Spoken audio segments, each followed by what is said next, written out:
SIR আতঙ্কে বাংলাদেশে ফেরার জন্য কয়েকশো অনুপ্রবেশকারী বসে আছে হকিমপুর সীমান্তে। এই সব অনুপ্রবেশকারীদের কাছে কোনো নথিপত্র কিন্তু নেই। এই আবহে এদের কিভাবে বাংলাদেশে পুশব্যাক করবে বিএসএফ? রিপোর্ট অনুযায়ী সীমান্তে বিএসএফের ট্রাক এসে পৌঁছেছে। এই সব ট্রাকে করে অনুপ্রবেশকারীদের নিয়ে যাওয়া হবে বাংলাদেশে। এর আগে বিভিন্ন জায়গায় বাংলাদেশিদের পুশব্যাক করতে গিয়ে বাধার মুখে পড়তে হয়েছিল বিএসএফ।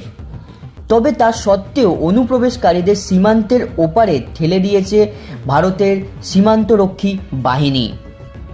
উল্লেখ্য, বাংলার প্রায় 2 সপ্তাহ আগে শুরু হয়েছিল এসআইআর। এরপর থেকে নাকি কলকাতা এবং আশেপাশের এলাকায় বহু অবৈধভাবে বাংলাদেশি পালিত হয়েছে। এইসব সংবাদ মাধ্যমের বিভিন্ন রিপোর্ট নিয়ে অনেক বিতর্ক হয়েছে।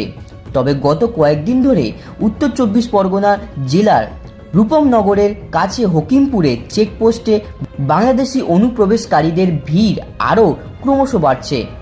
ভারত ছেড়ে বহু বাংলাদেশি সীমান্তের ওপারে চলে যাচ্ছে।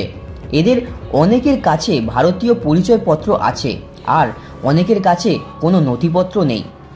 তবে এই সকলেই অবৈধভাবে ভারতে বসবাস করছিল বছরের পর বছর।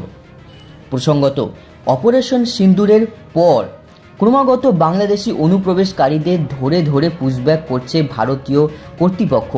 জানিয়ে প্রথম দিকে বেশ আপত্তি জানিয়েছিল বাংলাদেশ, তবে এখন সেরকম কোনো আওয়াজ শোনা যাচ্ছে না। এইসবের মাঝে পশ্চিমবঙ্গ এসআইআর শুরু হতে অনুপ্রবেশকারীদের নিজেরাই ভারত ছেড়ে পালাতে শুরু করে দিয়েছে।